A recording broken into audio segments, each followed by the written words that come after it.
Welcome to one of the many circle sessions hosted by Wonder Girls. Wonder Girls is a nationwide classrooms movement. We bring relatable female role models into classroom settings through our circle sessions. As you will see, the crux of these sessions is its dialogic nature.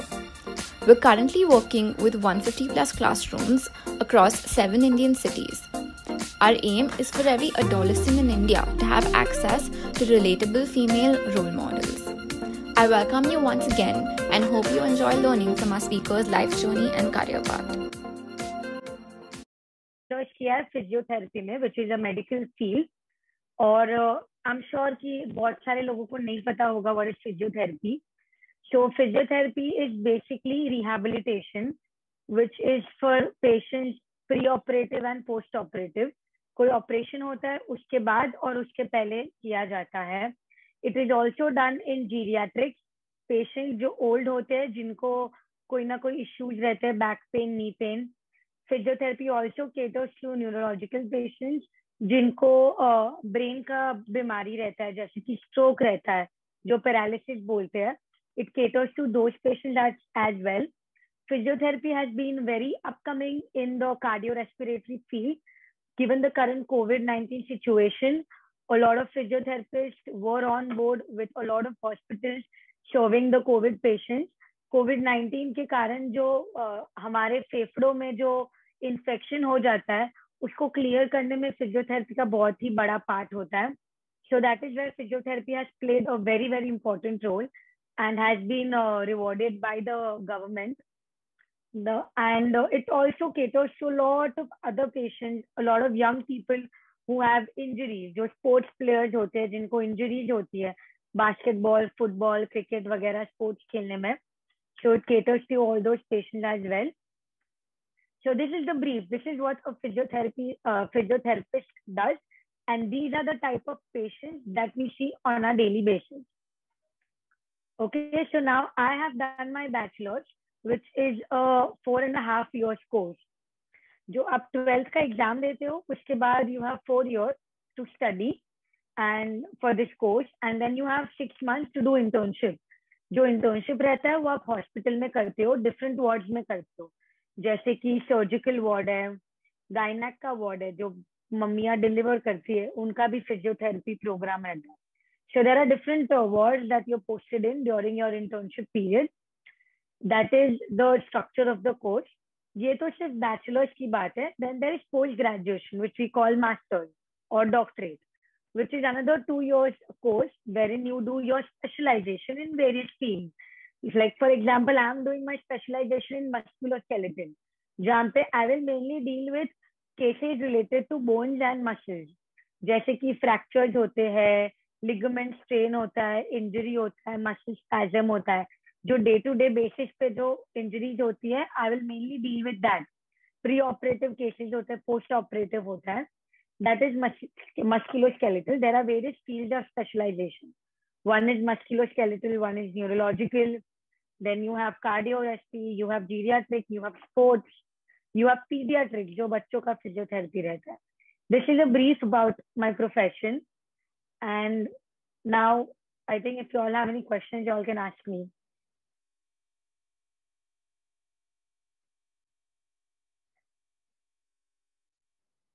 If you want, you all can write in the chat box also. I think even that would do.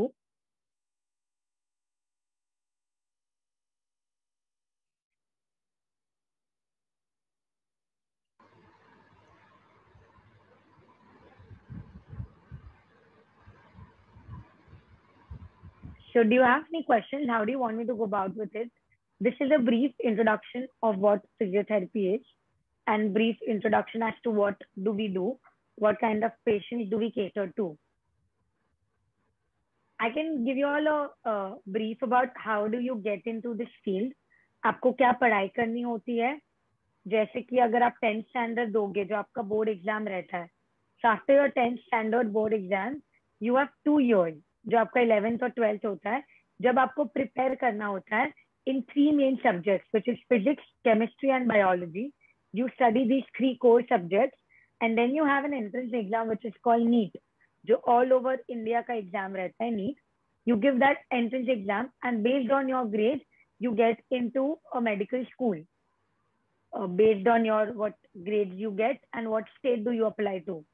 उस basis पे आपको medical school में admission मिलता है physiotherapy profession में, physiotherapy course में. और उसके बाद जैसे मैंने बोला it's a 4.5 year course that you have to do.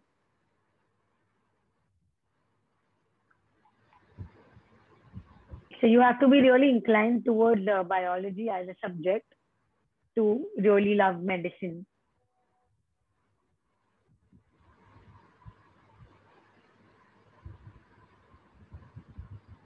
I think this is very very interesting, right? कि कोविड में भी मतलब फिजियोथेरेपी का कितना बड़ा रोल है. That's what was very interesting for me कि जो लोग हो गए हैं, people who have recovered after COVID, they still have, you know, certain amount and traces of infection in their lungs. Correct. And there are exercises, there are ways in physiotherapy that can help you get rid of that. So I think आपको बिल्कुल questions पूछने चाहिए, क्योंकि जितनी भी knowledge हो उतना कम है. मुझे ऐसा लगता है कि आप लोग ऐसी स्टेज पे हो जहाँ पे आपको डिसाइड करना है कि आपको क्या करना है, तो आपको इतने क्वेश्चंस पूछने चाहिए कि ये कैसे होता है, वो कैसे होता है ना, ताकि आपको क्लैरिटी आए कि क्या मुझे इसमें इंटरेस्ट है, क्या मैं बड़े होकर ये करना चाहता हूँ. I have friends who are physiotherapist and they love this because it gives a, you know, a kind of satisfaction when you help people and when you know see them from a state they are not able to move and then when they are walking on their own. Correct. It's the journey you see. So that's the whole point. That is something that is so rewarding, right, that when you get a patient, somebody who thought they will never walk or they will never be able to stand, and then you are just improving the quality of life, you're just making it better. Right. I think that's very important. More than just living long, you always want a better quality of life. You wouldn't want to live for 80 years on a wheelchair, right? You would want to like be able to walk. And also what you said about COVID, it's played a very important part post-COVID. Like now I've got COVID, I've recovered, but as you said, you do have infection in your lungs. Right. It is reversible, but it does take time. It's over a span of time. So post that also, physiotherapy has played a very, very important role, helping people reverse their infections. And also during the pandemic, like during COVID also, it plays a very important role. Like during ongoing infection, there are a lot of physiotherapists posted in the ICU, right, wherein you help patients who are on bed, you help them mobilize so that they don't develop a lot of stiffness in the body.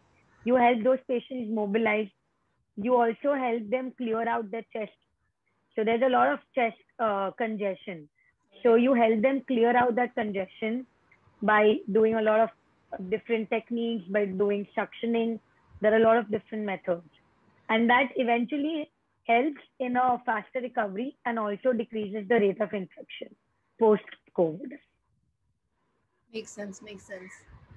Definitely. I mean, I'm so sure that this is helpful, you know, and physiotherapy has always been one of the practices that I have believed in.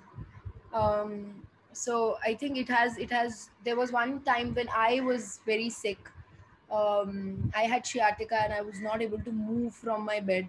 Yeah. And just 3 days of physiotherapy and I felt so much better.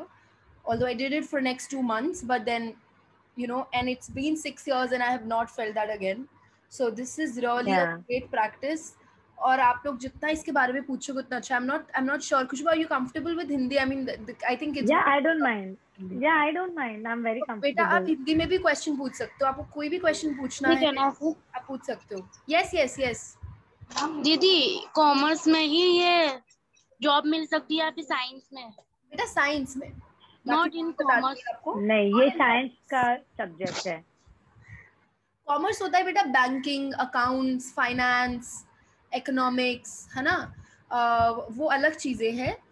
Medical science का मतलब होता है related to human body, medicine, treatment, you know, all of that comes in medical sciences. तो उसमें आपको biology mainly, थोड़ी बहुत chemistry भी होती है, तो आपको ये सब पढ़ना पड़ेगा. बायोलॉजी कोर सब्जेक्ट होता है और ये साइंस का फील्ड है. This is related to your human body. आप स्टडी करोगे कि हमारा ह्यूमन का जो बॉडी है वो कैसे फंक्शन होता है, हमारे हार्ट में कितने डिफरेंट पार्ट्स है, हमारा किडनी का फंक्शन क्या होता है, लिवर क्या काम करता है, आपके जो लंग्स होते हैं, जो फेफड़े हम बोलते हैं, उनका क्या काम रहता है, आपके बॉडी में कितना ब्लड होता है, कैसे ब्लड प्रोड्यूस होता है, बहुत कुछ आप सीखते हो। बहुत, आप सोचो आप 4 साल पढ़ाई कर रहे हो, आप सब सीखते हो, सर्जरी कैसे होता है, फिर कितनी हड्डियां होती है, हड्डियां कैसे टूटती है, आपको सब पूरे जो फील्ड है सबका बेसिक पता रहता है। फिर इसके बाद अगर आपको डिटेल्ड पढ़ाई करनी है तो आप स्पेशलाइजेशन करते हो। दीदी, in physics we have to take more percentage. In physics so when you give your 12th standard, आपका जो केमिस्ट्री, फिजिक्स और बायोलॉजी है, तीनों का सेम वेटेज रहता है। तो आपको तीनों में बराबर पढ़ाई करनी है। तीनों का जो आपका परसेंटेज जो आप बोल रहे हो, तीनों का सेम होना चाहिए। आप ऐसे नहीं कर सकते कि फिजिक्स में बहुत अच्छे मार्क्स लाओ और बायोलॉजी में बहुत कम लाओ, या केमिस्ट्री में बहुत अच्छे लाओ और फिजिक्स में कम लाओ। जो तीनों सब्जेक्ट्स है वो अच्छे से पढ़ाई करना है, तब जाके आप नीट का एग्जाम क्लियर करोगे। और नीट का एग्जाम बहुत ही काफी डिफिकल्ट एग्जाम है। टॉप 5 डिफिकल्ट एग्जाम्स में नीट का एग्जाम गिना जाता है, और वो ऑल ओवर इंडिया लेवल पे होता है। मतलब आप जैसे लाखों बच्चे पूरे देश में से वो एग्जाम दे रहे हैं, और काफी कुछ बच्चों को मेडिकल में सीट मिलती है।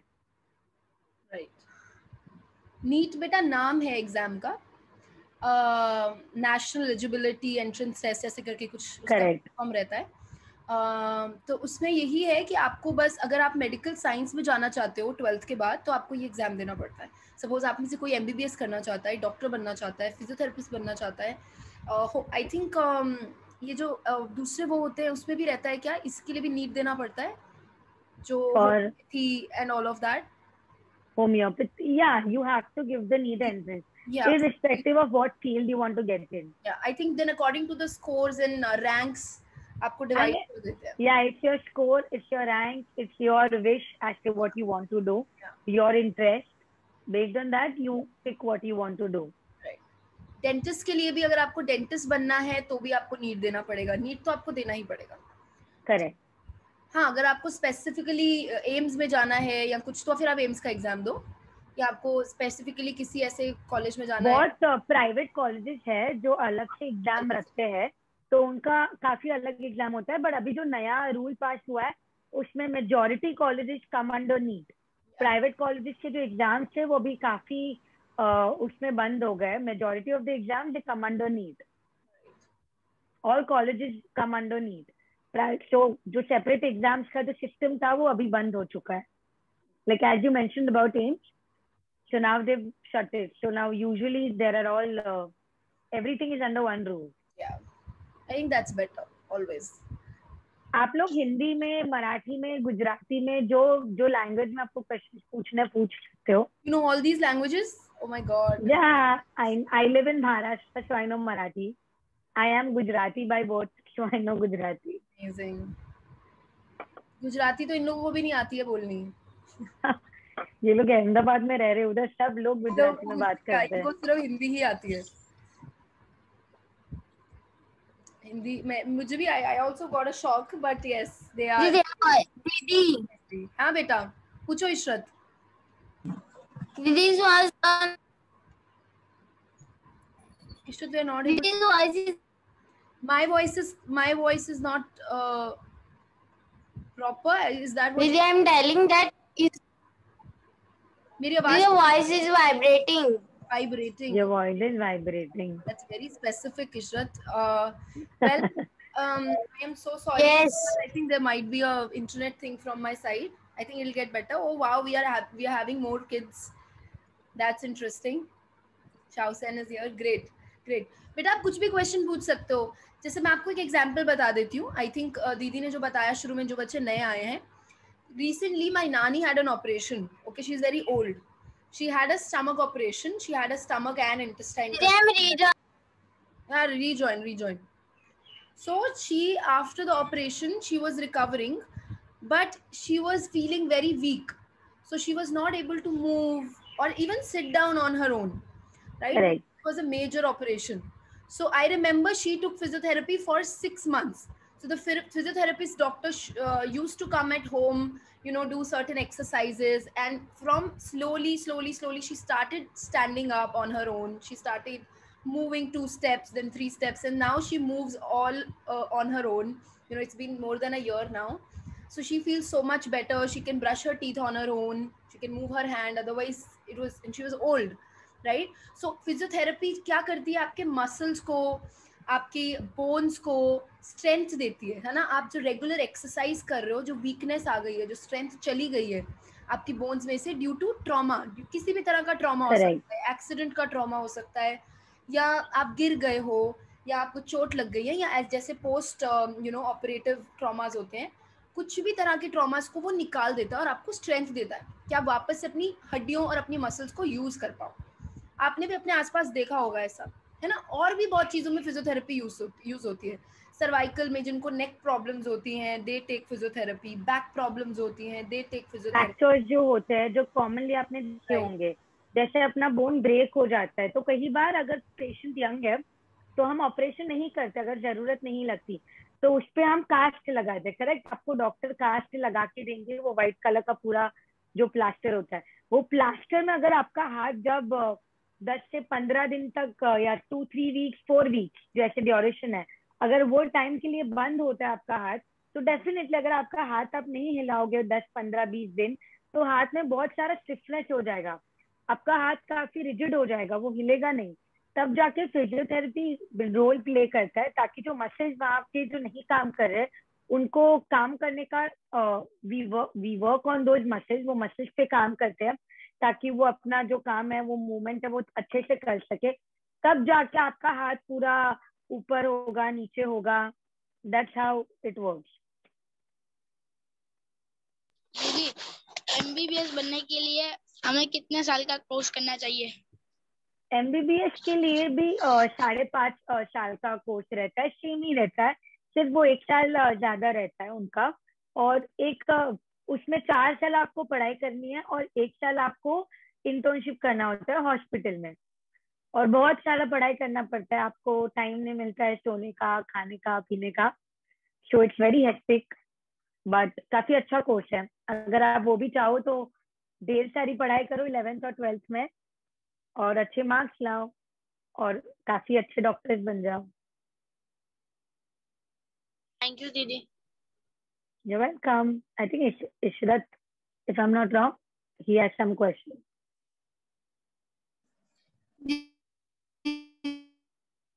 तो डॉक्टर बनने के लिए 5 साल पढ़ाई करनी पड़ती है, और क्या क्या स्टेप्स होते हैं? I didn't get it. I think there was some connection issue. जैसे डॉक्टर बनने के लिए कहाँ तक पढ़ाई करनी पड़ती है और क्या क्या स्टेप्स होते हैं? ओके, सो अगर जैसे मैंने बोला 10th स्टैंडर्ड तक आपको अपना बोर्ड एग्जाम देना है, उसके बाद आपको 2 साल एंट्रेंस एग्जाम के लिए पढ़ाई करनी है, जिसमें बहुत सारी पढ़ाई करनी पड़ती है, क्योंकि आपको एंट्रेंस एग्जाम डिटरमाइन करेगा आपको क्या फील्ड मिलेगा. उसके बाद एक बार आप वो फील्ड में घुस जाओ, डॉक्टर के फील्ड में घुस जाओ, फिर आपको मिनिमम 4 साल का पढ़ाई रहता है, जो बहुत ही डिफिकल्ट रहता है. आप ऐसे आराम से नहीं पढ़ सकते हो, काफी इंटेंस पढ़ाई रहता है. दिन में 8 से 10-12 घंटा पढ़ाई करनी पड़ती है, और आपको पढ़ाई के साथ हॉस्पिटल भी अटेंड करनी पड़ती है, वहां पे पोस्टिंग रहती है, क्योंकि डॉक्टर एक ऐसा फील्ड है, क्लिनिकल फील्ड है, जितना आप देखोगे उतना आप सीखोगे. सिर्फ किताबें पढ़ के कोई डॉक्टर नहीं देखता है, आप पेशेंट देखोगे तो आपको पता चलेगा कि डिफरेंट अलग अलग पेशेंट में क्या अलग अलग बीमारियां होती है. तब जाके आप नया सीखोगे, क्योंकि अपना ह्यूमन बॉडी बहुत ही कॉम्प्लिकेटेड है. हमें लगता है हमारे पास सिर्फ एक हार्ट है, 2 किडनी है, एक लिवर है, बट उसके अंदर भी बहुत बहुत बहुत कॉम्प्लिकेशंस है. तो वो 4 साल में आपको जितना हो सके उतना ये सारे सब्जेक्ट्स के बारे में पढ़ना है. बहुत सारे सब्जेक्ट्स होते हैं, जैसे कि एनाटॉमी, फिजियोलॉजी. एनाटॉमी मतलब पूरे बॉडी का आपको बोन स्टडी करना है. फिजियोलॉजी मतलब बॉडी की हर एक सिस्टम कैसे काम करती है, ब्रेन की सिस्टम कैसे काम करती है, हार्ट की सिस्टम कैसे काम करती है, ब्लड की सिस्टम कैसे काम करती है, ये अपना फिजियोलॉजी सब्जेक्ट होता है. फिर होता है बायोकेमिस्ट्री, जो बॉडी में डिफरेंट केमिकल्स होते हैं, जो बॉडी खुद केमिकल्स बनाती है, वो कैसे एक दूसरे के साथ काम करते हैं. आपका खाना जो आप खाते हो, वो कैसे खाना टूटता है, कैसे डाइजेस्ट होता है, वो सब्जेक्ट होता है बायोकेमिस्ट्री. फिर आप पढ़ते हो ऑर्थो, जो हड्डियों के बारे में होता है, कैसे कैसे फ्रैक्चर होते हैं। सर्जरी सब्जेक्ट पढ़ना पड़ता है कि कैसे सर्जरी होता है, किस टाइप का सर्जरी होता है। फिर प्लास्टिक सर्जरी होता है। बहुत बहुत सारे सब्जेक्ट्स है। ऑर्थो गायनाक होता है जिसमें आप पढ़ते हो गायनाक जैसे डिलीवरी कैसे होता है, फीमेल और मेल रिलेटेड प्रॉब्लम्स क्या होते हैं स्पेसिफिक, ये सारे सब्जेक्ट्स होते हैं। और बहुत सब्जेक्ट्स है, मैं आपको ब्रीफ दे रही हूँ। तो ये सारे सब्जेक्ट्स आप मेनली पढ़ाई करते हो ये सब्जेक्ट्स की। और फिर आप इंटर्नशिप करते हो 1 साल। तब वो 1 साल आप सिर्फ पेशेंट्स देखते हो हॉस्पिटल में, कैसे होता है, कैसे पेशेंट के साथ बात करनी होती है, डिफिकल्ट सिचुएशन कैसे हैंडल होता है, इमरजेंसी में पेशेंट को कैसे देखना है, कोई पेशेंट जब वर्स्ट पेन लेके आया तो उनको कैसे ठीक करना है, वो रहता है। That is how you become a doctor. And then you have post graduation as well, जैसे मैंने बोला, जो स्पेशलाइजेशन होता है। उसके बाद सुपर स्पेशलाइजेशन भी होता है। सो अगर आपको सब कुछ करना है तो अराउंड 10 साल का पढ़ाई होता है।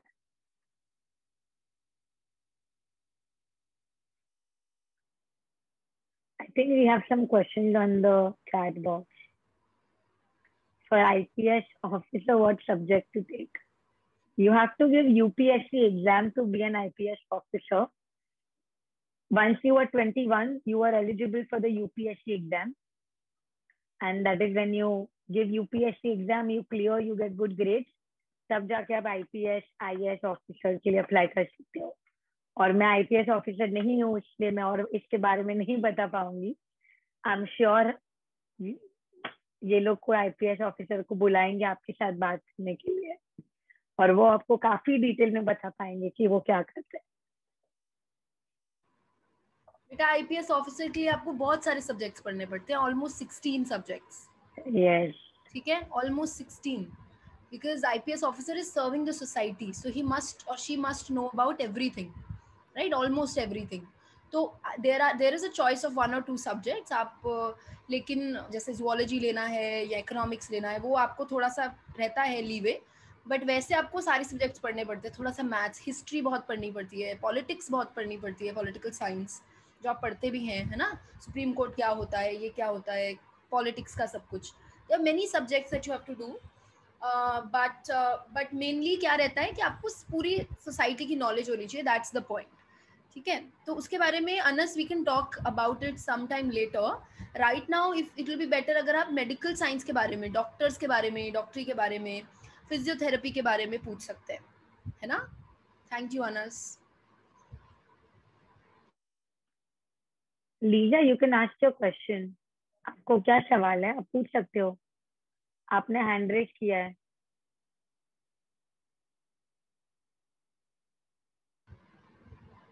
दीदी बोलो। दीदी मेरी मम्मी से को कुछ पूछना है।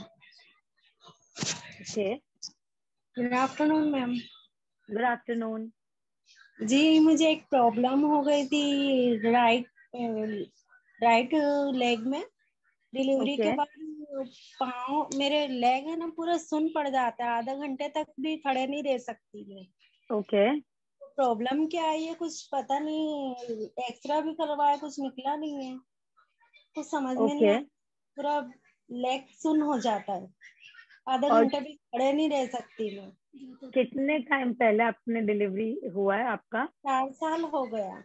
4 साल हो गया, तो ये आपको तकलीफ 4 साल से है? हाँ जी। ओके। और नॉर्मल थी तो मैंने ध्यान नहीं दी, अभी उसके ओके, बाद बढ़ते बढ़ते इतनी हो गई कि एकदम सुन हो जाता है, आधे घंटे तक भी नहीं खड़े रह सकते, ज्यादा दूर तक चल नहीं सकते, इस ओके। तरह प्रॉब्लम आ रहा है मुझे। और आपको पैरों में कुछ सूजन जैसा है? सूजन नहीं आती है, हाँ सो के उठते जब पूरे बदन में सूजन आती है। ओके।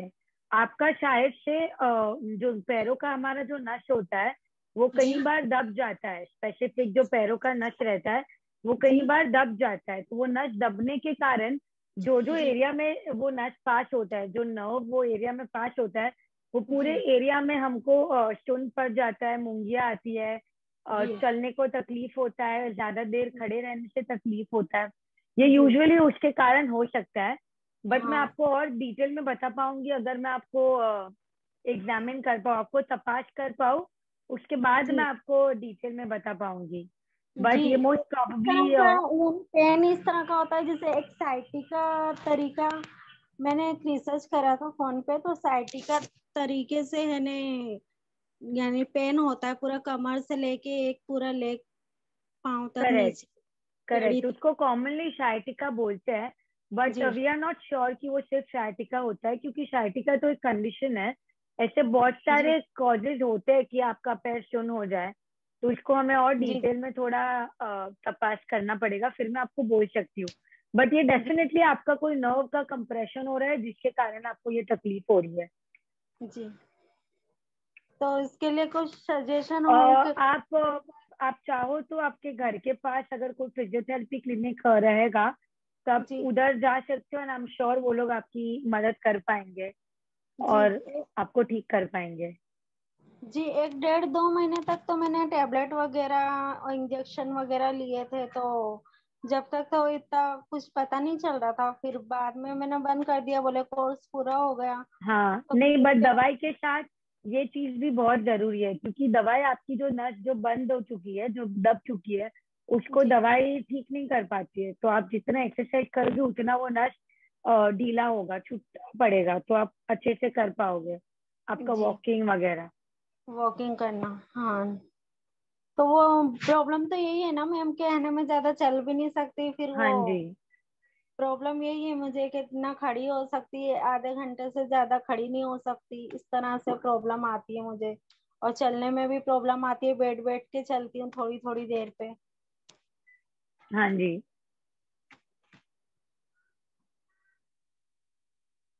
अब मेडिसिन वगैरह तो मैंने जब तक ली थी तो जब तक तो ठीक था, अभी बोले कोर्स पूरा हो गया, नहीं तो हड्डियों के डॉक्टर को बताओ, आप वहां सलाह लो। हाँ तो आप तो एक बार चाहे तो हड्डियों के डॉक्टर को भी दिखा सकते हैं।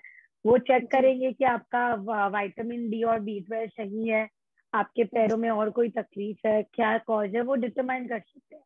आप फिजियोथेरेपिस्ट के पास भी जा सकते हैं, एक आपको जो रिपोर्ट कन्वीनियंट करवा लगे। एक रिपोर्ट कराए थे उस टाइम पे, B12 लिखा हुआ था उस पे हाँ जी, वो रिपोर्ट। कम होने के वो कारण भी वो ये भी इश्यू नॉर्मल होते हैं। आया था, वो भी कुछ नहीं था, हाँ। बस यूं बोले आपको एक्सरसाइज और थेरेपी वगैरह करनी है। Correct correct. तो ठीक है, फिर मैं कोई और डॉक्टर से दिखा के चेकअप वगैरह करवा के फिर हाँ आपसे जी। कांटेक्ट करूंगी, ठीक है। Okay okay, sure. Thank you ma'am.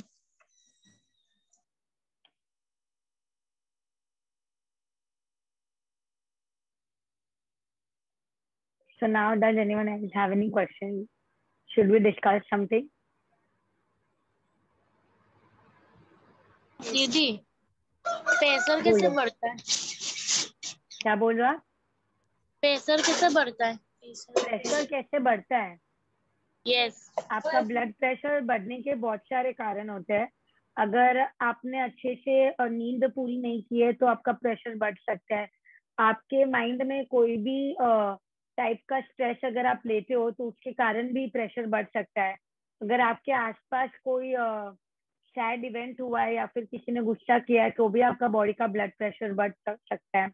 अगर आप खाने में नमक ज्यादा लेते हो तो भी आपका ब्लड प्रेशर शूट अप होने के चांसेस ज्यादा होते हैं। अगर ये एक ही टाइम के ब्लड प्रेशर के बढ़ने की बात है तो डेफिनेटली कोई कॉज रहता है, जैसे कि ट्रॉमा है, कोई भी कोई भी टाइप का स्ट्रेस है। कई बार अगर आपको कोई बीमारी रहती है जैसे कि बुखार है या फिर कोई भी टाइप का इंफेक्शन है, कई बार प्रेशर अप एंड डाउन होते रहता है। और अगर आपको लंबे समय तक प्रेशर आपका कंट्रोल में नहीं रहता है, जो नॉर्मल ब्लड प्रेशर है वो 120/80 होना चाहिए।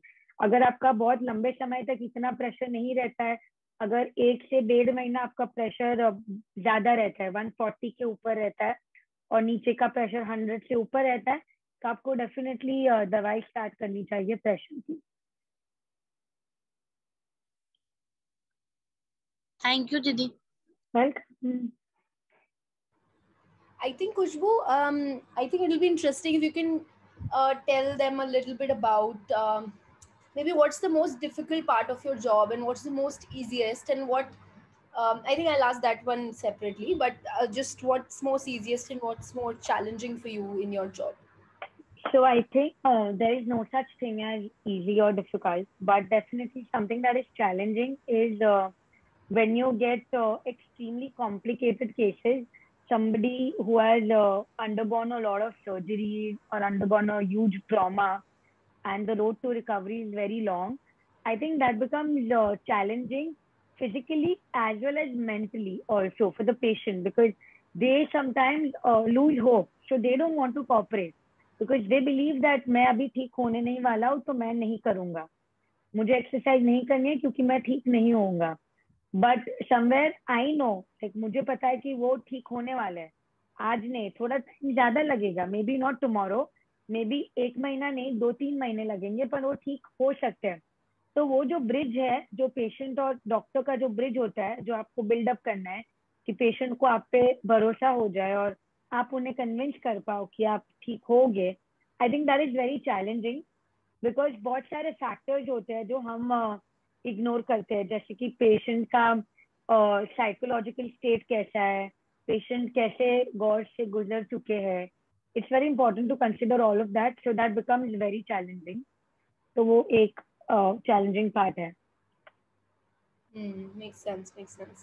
तो इसका मतलब कि कोई भी जॉब हो उसमें आपका एक तो नॉलेज रहता है कि आपको जो काम करना है वो करना है, लेकिन empathy, having empathy towards your patients, very important. I think in medical field, it's very empathy, sympathy is not something that anybody would want. yeah, That वो sympathy अगर हम किसी को देंगे तो उन्हें छोटा फील होगा, right, उन्हें खुद पे तरस आएगा. So empathy is कि आप उनकी तकलीफ समझो भी और आप उस हिसाब से उनको हौसला दो. बिल्कुल. Sympathy is हम तरस खाए कि अरे आपके साथ बहुत बुरा हुआ. That is not what anyone wants. क्योंकि उन्हें भी पता है कि उनके साथ जो हुआ वो बुरा है. But empathy is understanding कि उनको क्या हुआ है, उस हिसाब से speaking to them and also motivating them that you know आप ठीक हो जाओगे. Being kind, being empathetic, it's very very important when you deal with patients, because they वो already बहुत कुछ चीजों से गुजर चुके होते हैं. So उन्हें फिर अपना हमारा डॉक्टर्स का स्ट्रेस नहीं लगना चाहिए. So that is very important. You have to be very very polite when you are in a field which is so sensitive and within which you deal with people every day. Right. You deal literally with so many people every day of your life. Right. I think Ishrat has a question. Ishrat, you can go ahead and ask your question.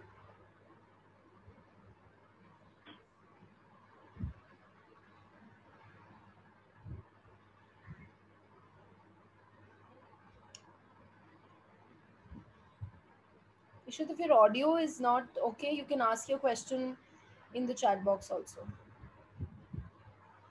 और किसी को, सीमा, Anas, Samya, Salman, any other questions you have?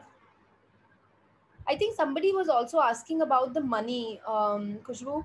I think Okay. Salman, Samya were asking that how much money do you need if you want to become a doctor or if you want to get into medical sciences? What's the range of money you would need? So अगर आप जो 11th के 10th के बाद के जो classes होते हैं, they are a little expensive. जो प्राइवेट ट्यूशन होते हैं, क्योंकि केमिस्ट्री, फिजिक्स, बायोलॉजी जो 2 साल के कोर्सेज होते हैं वो थोड़े एक्सपेंसिव होते हैं. बट दैट डिपेंड्स कि आप कौन से एरिया में जाते हो. सो यूजुअली 50-60,000 होता है एक सब्जेक्ट का tuition fees if you go to private tuition. And private in the sense कि क्लासरूम है, उसमें 30-35-40 बच्चे और you have a professor. So that is your 11th and 12th. And after 12th, if you're into government school, government medical school, तो fees काफी कम होती है, because government ही आपके सारे फीस कवर करता है. तो वो फीस अराउंड 20-25,000 पर ईयर होता है. तो वो गवर्नमेंट कवर करता है, बिकॉज यूजुअली प्राइवेट कॉलेजेस काफी एक्सपेंसिव होती है. उनकी फीस कुछ लैक्स ऑफ रुपीज होती है पर ईयर, और आपको 4 साल पढ़ना है. बट जो गवर्नमेंट की फीस है वो काफी रीजनेबल होती है, क्योंकि मेडिकल कॉलेजेस बहुत सारे नहीं है अपने कंट्री में, बट द वेरी रीजनेबल. तो उनकी फीस कुछ 20 से 25,000 होती है पर ईयर. और अगर आप बहुत अच्छा परफॉर्म करो तो आपको स्कॉलरशिप और वो सब भी मिल सकता है. तो आपको काफी कंसेशन मिल जाता है। ओके दीदी। मेरिट में पढ़ोगे बेटा, मैं आपको यही बोलती रहती हूँ कि आप मेरिट में रहोगे तो आपका खर्चा बहुत कम होगा। गवर्नमेंट कॉलेजेस मिलेंगे, गवर्नमेंट स्कूल्स मिलेंगे, इवन +1 +2 में भी, तो आपको बहुत कम खर्चा करना पड़ेगा। मैं उन लोगों को भी जानती हूँ जो बिना कोचिंग के 12th में उन्होंने नीट क्लियर किया। डेफिनेटली There are वो people आपका who do that. सिर्फ डेडिकेशन होना चाहिए। और अभी तो the world is so different. Like when I, जब मैं 11th 12th में थी तब इतना इंटरनेट नहीं था, Right. इतना इजी एक्सेसिबल नहीं था इंटरनेट, सबके पास इंटरनेट नहीं था। अभी Right. आप लोग मेरे साथ बैठ के, मैं मुंबई में हूँ, आप अहमदाबाद में हो, और हम एक ही स्क्रीन से बात कर रहे हैं। तो बैक देन इतना एडवांटेज नहीं था हमें टेक्नोलॉजी का। तो अभी तो बहुत सारे एडवांटेज, अभी अगर आप गूगल करोगे, अगर आप यूट्यूब करोगे, ब्यूटिफुली वो एक्सप्लेन करता है। अगर आप यूट्यूब करोगे ह्यूमन बॉडी और ह्यूमन कार्डियोवैस्कुलर सिस्टम, कुछ भी आप यूट्यूब करो, बहुत अच्छे ब्यूटीफुल वीडियोज होते हैं। देर आर बहुत सारे वीडियोज है जो हिंदी में समझाते हैं। तो अगर आपको लगे कि लैंग्वेज का बैरियर आ रहा है तो वो भी नहीं आना चाहिए, क्योंकि बहुत सारे हिंदी वीडियोज भी है यूट्यूब पे, तो आप वो देख के पढ़ाई कर सकते हो। क्लासेस या कोचिंग में जाना जरूरी नहीं है, because you have a lot of other options. आप गूगल कर सकते हो, गूगल पे बहुत बहुत वास्ट है, आप बहुत सारे आर्टिकल्स पढ़ सकते हो, रिसर्च आर्टिकल्स जो इंटरनेट पे अवेलेबल है फ्री ऑफ कॉस्ट। तो डेफिनेटली अगर आप चाहो तो आप खुद के बेसिस पे खुद पढ़ाई करके भी नीट का एग्जाम काफी अच्छे मार्क्स से क्लियर कर सकते हो। बिल्कुल, एब्सोल्युटली। तो कोई भी, और जितना मैंने नीट को जाना, I mean I have also appeared for NEET, NCERT is the core for NEET. और जो मैं आपको बोलते रहती हूँ डेफिनेटली कि आप आज भी 8th स्टैंडर्ड में भी अगर आप एनसीईआरटी से स्टिक करेंगे तो आप बहुत अच्छा करेंगे, आपको समझ में आ जाएगा। सी, एनसीईआरटी बुक को समझने के लिए भी एक आर्ट चाहिए कि उसमें कौन सी चीज़ ज़रूरी है, कैसे लिखी गई है, क्या आ सकता है। तो अभी से अगर आप एनसीईआरटी, मैं इसलिए इसी बातें कर रही हूँ क्योंकि आप उस स्टेज में, आपके साथ बहुत लंबी लंबी बातें करने का भी फायदा नहीं है। तो जो है आपके पास इस समय, जो आप अभी नेक्स्ट ईयर में कर सकते हो, मैं उसी के बारे में बात कर रही हूँ कि एनसीईआरटी पे ध्यान दो। एनसीईआरटी इज योर बाइबल, क्योंकि बिल्कुल वही सब आप पढ़ोगे 11th और 12th में।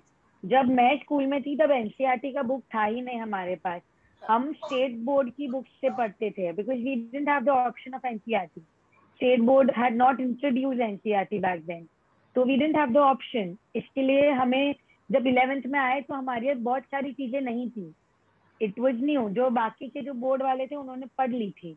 तो वो जो गैप है वो अभी, आप लकी हो कि आपके पास ऑलरेडी वो बुक्स का एक्सेस है, आपके पास टीचर्स है जो आपको ये सब्जेक्ट काफी अच्छे से पढ़ा रहे हैं। तो अगर आप अभी से पढ़ लोगे तो आपको 11th और 12th में इतना दिक्कत नहीं होगा।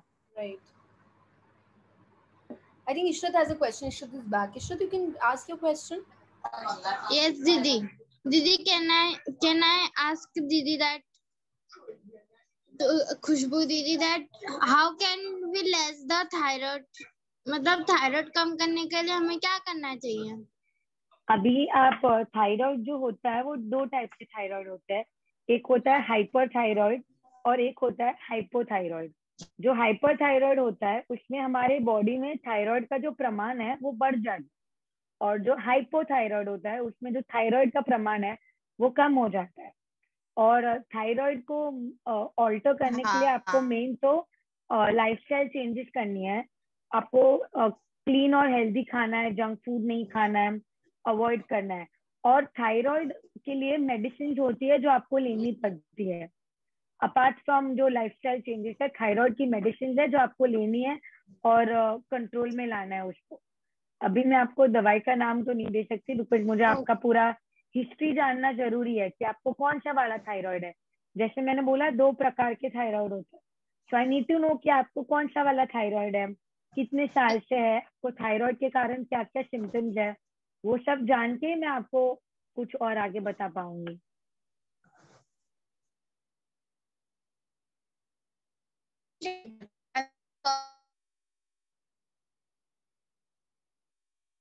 इशरत, आपकी आवाज नहीं आ रही अच्छे से। Didi, I am telling that I will call you personally. Oh, so sweet. Thank you. You can do that. No problem. Hello, Didi. Okay. Thank you. Okay, welcome. Thank you for my Thank you, Ishrat. I think they're really sweet and they are trying to ask whatever they can.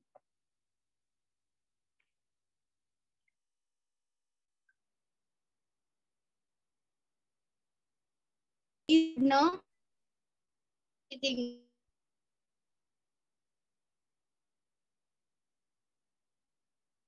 Ishrat आप chat box पे लिख दो बेटा, आपकी ना आवाज थोड़ी सी cut रही है, तो आपको जो लिखना है आप चैट बॉक्स पे लिख दो, दीदी विल रीड.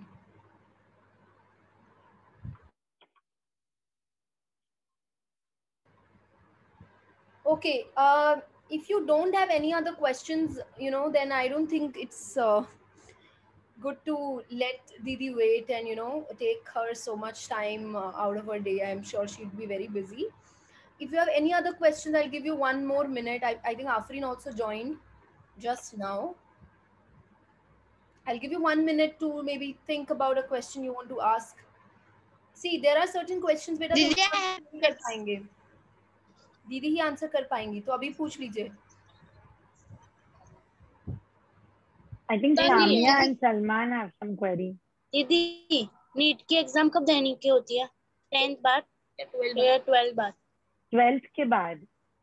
आप 11th और 12th में पढ़ाई करोगे और फिर 12th का बोर्ड एग्जाम होगा, उसके बाद आपका नीट का एग्जाम होगा. ओके दीदी. क्लियर? यस. इसका मतलब 4 साल रह गए हैं सिर्फ, है ना? यस दीदी. टाइम होता है, बहुत कम टाइम होता है, पढ़ना शुरू कर दीजिए अच्छे से. अगर आपको सच में बहुत ही इच्छा है कि आपको डॉक्टर बनना ही है और आपको मेडिकल फील्ड में जाना है, तो डेफिनेटली आपको अभी से ही पढ़ाई शुरू कर देनी चाहिए. और आप लोग लकी हो, आपके पास मनमीत दीदी है, इतना अच्छे से पढ़ा रहे हैं आपको. NEET is an entrance exam बेटा. एंट्रेंस का मतलब होता है कि कुछ भी चीज में आपको किसी कॉलेज में एडमिशन चाहिए, कुछ चाहिए, तो आपको एक एंट्रेंस देना पड़ता है ना? तो उस एंट्रेंस एग्जाम से पता चलता है आपका मेरिट क्या, आपको कितना आता है कितना नहीं, आप बाकी बच्चों के हिसाब से आप किधर हो ना, हिसाब से एंट्रेंस एमसीक्यू एग्जाम होता है. टिक द राइट आंसर करते हो ना आप पेपर में, टिक द राइट आंसर, ऐसा ही पेपर होता है, पूरा paper tick the right answer होता है. तो बड़ी बड़ी कहानियां नहीं लिखनी होती हैं, एकदम सही जो आंसर है वो आना चाहिए. और आपकी स्कूल एग्जाम जैसे एमसीक्यू नहीं होता है कि आप इधर उधर से देखोगे और हो जाएगा. It's very tough. All question, all answers seem to be correct, so you really know what's correct. You really need to It's too difficult. It's too difficult if you haven't studied properly. If it's easy, you would know the answer if you have studied properly, if you can make connections. हम class में करते रहते हैं ना, connection बनाओ. Direct questions नहीं आएंगे, आपको कनेक्शंस बनाने पड़ेंगे. अच्छा मैंने ये पढ़ा था, ऐसे पढ़ा था, तो ये होगा इसका आंसर, राइट? तो अभी से वो कनेक्शन बिल्डिंग आप शुरू कीजिए, अभी से क्लैरिटी लाइए अपने कॉन्सेप्ट्स में, तो आपको बहुत ईजी रहेगा.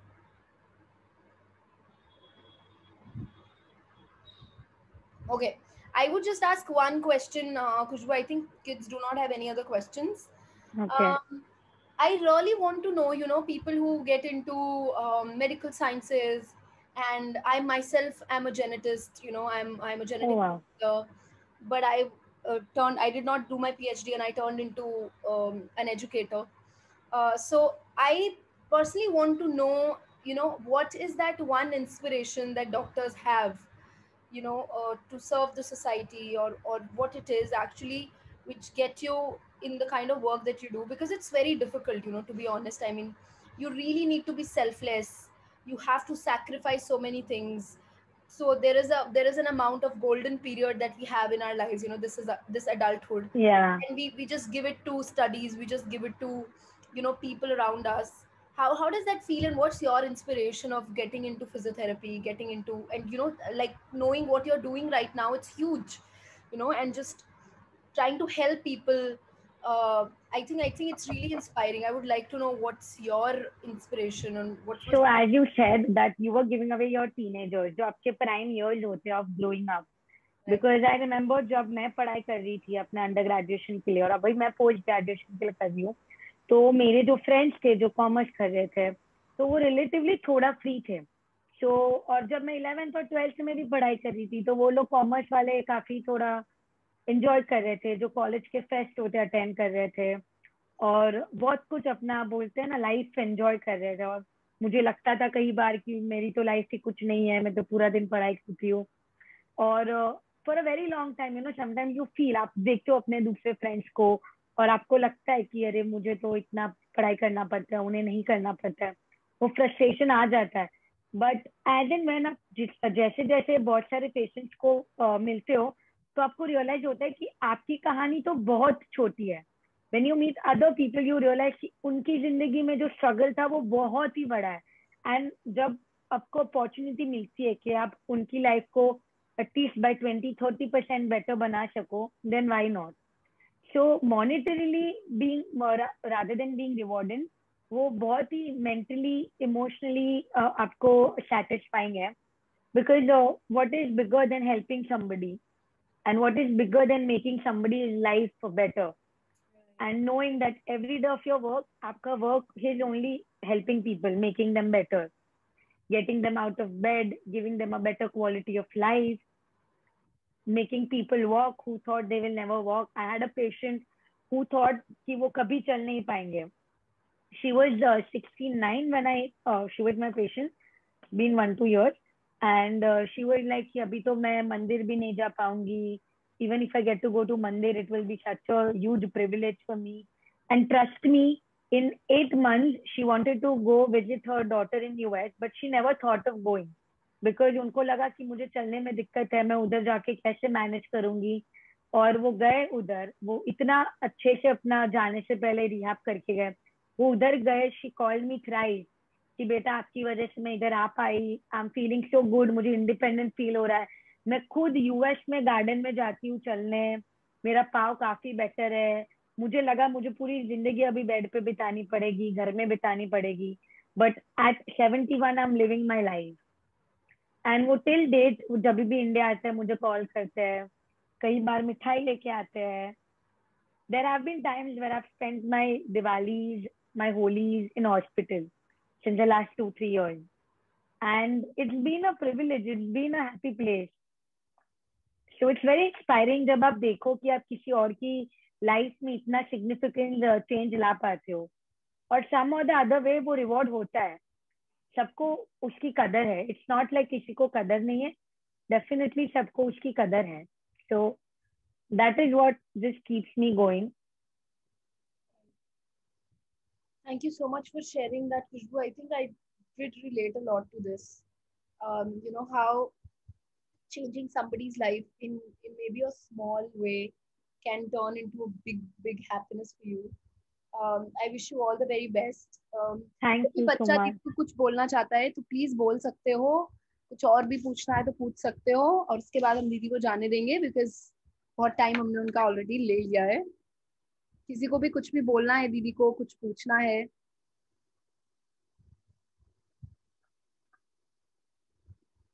बहुत शर्मीले हैं बच्चे हमारे. क्लास में देखा करो इनको, बहुत शरारत करते हैं. अरे बहुत ज्यादा. ये यहाँ पे तो नहीं है अभी शरारती बच्चे, बट क्वाइट ही है. यस शरारती बच्चा, I think they are enjoying their holiday. Yeah I mean उनकी वजह से भी थोड़ा सा क्या बोलूं मैं, दिल लगा रहता है हमारा क्लास में. Definitely. How many times a week do you go to teach them? All 5 days, all 6 days. Oh, that's so nice. All 6 days. यार all right, I think people are dropping because of दीदी yes. अगर आपकी बाद में भी जरूरत पड़ेगी तो आप हेल्प करोगे हमारी? डेफिनेटली. आप मनमीत दीदी के पास मेरा नंबर है, तो आप उनसे मेरा नंबर लेके कभी भी मुझे कॉल कर सकते हो, और आपका नाम बता देना तो मुझे आप याद आ जाओगे. परफेक्ट. ओके दीदी. बेटा कभी भी दीदी को आप अप्रोच कर सकते हो. अगर आपको कोई अच्छा क्वेश्चन, आपको सच में ये करना है, आपको कोई क्वेश्चन है, बिना मतलब कि डिस्टर्ब नहीं करना है दीदी को, लेकिन कुछ इंपॉर्टेंट क्वेश्चन होगा तो जरूर पूछ सकते हो. ठीक है. Thank you Salman and Samna for being so interactive. Thank you Seema and Lisa to be there in class. Great. Thank you so much. Thank you Manmeet for organizing this. You boys are doing a fabulous job. handling so many kids. You're going to get tons of blessings from them for changing their lives. Thank you. We just enjoy, every bit of it, to be honest. Like their innocence, I'm sure. The things they say, they do, they just make our day, to be honest. Every day is different. That's the beauty of this job. Every single day is different. You don't The know most what time fun-loving job. to do it. Yeah, definitely. Thank you so much, Khushbu, once again. Thank you It for was nice coming and speaking to interacting you. with the kids. It was wonderful. I had a lot of fun. I'm sure a lot of kids had a lot of fun listening to you. It was new to them and it added to their knowledge. Thank you so much for introducing them to altogether a new, piece of profession they can delve into later. Thank you Definitely. so much. I hope Bye-bye. Nice speaking to all Thank of you, you Didi. kids. Take care. Nice to meet you, Bye-bye. Didi. Bye.